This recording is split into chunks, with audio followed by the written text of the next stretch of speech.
وتزودوا فإن خير الزاد التقوى واتقون يا أولي الألباب. Assalamualaikum warahmatullahi wabarakatuh. Bismillahirrahmanirrahim. Alhamdulillahi rabbil alamin. Alhamdulillahilladzi hadana lihada wa ma kunna linahtadiya laula an hadana Allah. Laqad ja'at rusulu rabbina bil haqq wa nutu an tilkumul jannatu urithumuha bima kuntum ta'malun.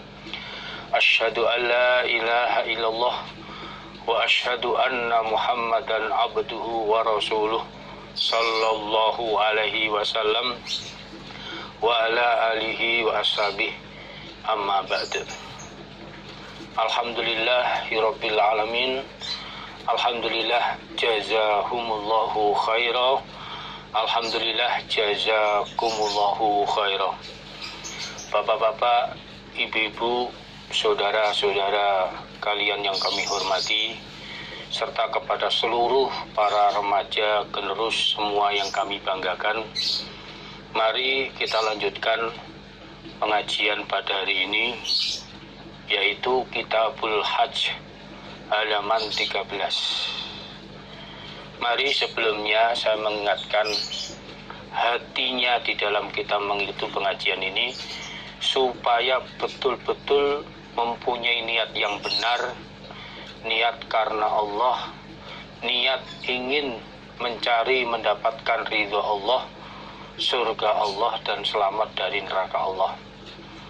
Allah berfirman, yarjuna rahmatahu wa yakhafuna adzabah.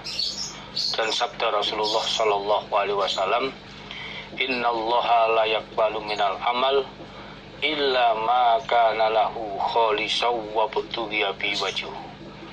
Jadi Allah tidak menerima suatu amalan kecuali amalan yang dikerjakan itu betul-betul amalan yang murni dan diniatkan untuk mencari ridha Allah, mencari surga Allah. Alhamdulillah, jazakumullahu khairan. Mari buka masing-masing hadis himpunannya, Kitabul Haji halaman 13. Bismillahirrahmanirrahim.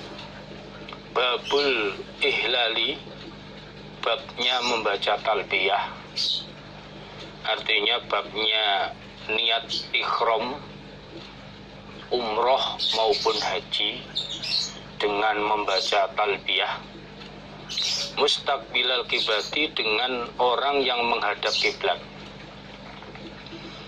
Bab ini menjelaskan bagi orang yang mengerjakan haji maupun umroh membaca niat talbiyahnya dengan menghadap kiblat.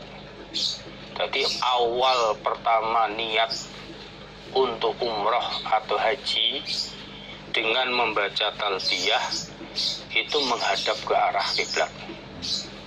Kalau niat haji, labbaik Allahumma hajjan atau bihajjin.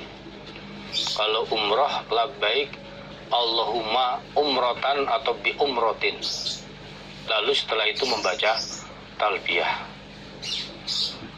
Dan ini dijelaskan juga dalam hadisnya, dalam membaca talbiyah itu sampai di tempat mana. Ini, jadi niat membaca talbiyah dengan menghadap kiblat. Waqala, dan berkata sopo Abu Ma'mar, hadasana bercerita pada kami sopo Abdul Waris, hadasana bercerita pada kami sopo Ayub an Nafi, qala berkata siapa Nafi, karena ada siapa Ibnu Umar radhiyallahu anhuma, namanya adalah Abdullah bin Umar. Iku ida sholat, ketika mengerjakan sholat siapa Ibnu Umar, bilgodati pada sholat subuh, di Dzul Khulaifah, di tanah Dzul Khulaifah, yang ini merupakan mikot batas bagi penduduk Madinah di dalam melaksanakan umroh atau haji. Amaro maka perintah siapa Ibnu Umar biro khilatihi pada kendaraannya Ibnu Umar. Diperintahkan agar dipersiapkan untuk berangkat menuju Mekah. Farukhilat maka diberangkatkan apa kendaraan.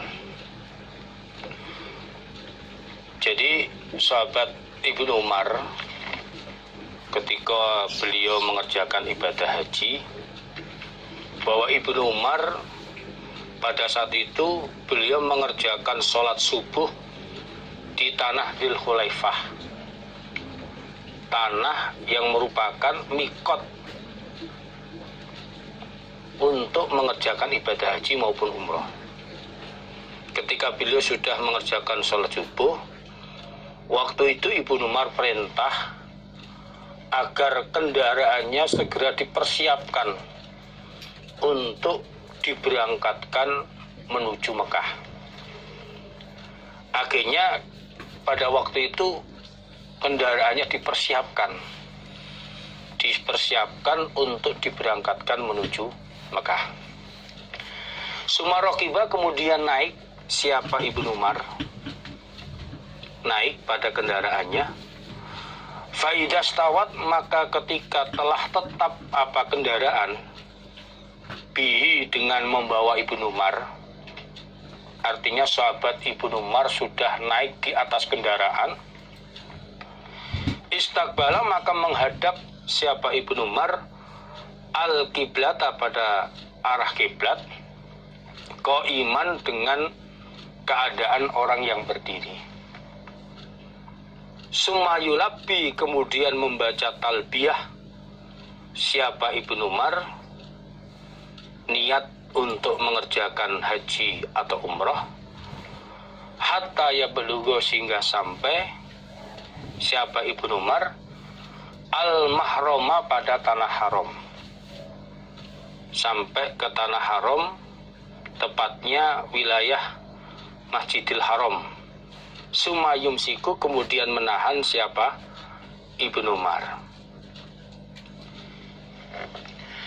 Akhirnya kendaraan Ibnu Umar itu disiapkan untuk diberangkatkan menuju Mekah. Setelah kendaraan itu siap, Ibnu Umar naik ke atas kendaraannya. Sampai saat Ibnu Umar sudah berada di atas kendaraan, sudah duduk dengan keadaan berdiri, artinya dengan keadaan duduk tenang di atas kendaraan, maka Ibnu Umar menghadap kiblat. Lalu beliau memulai niat di dalam mengerjakan ibadah haji atau mengerjakan umrohnya, yaitu dengan kalimat Allahumma labbaik hajan atau Allahumma labbaik umrotan atau labbaik Allahumma bihajin atau bi umrotin. Ini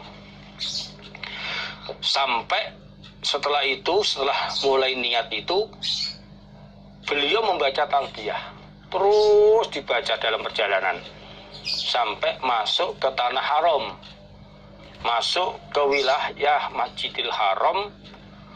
Kemudian beliau berhenti di dalam membaca talbiyahnya.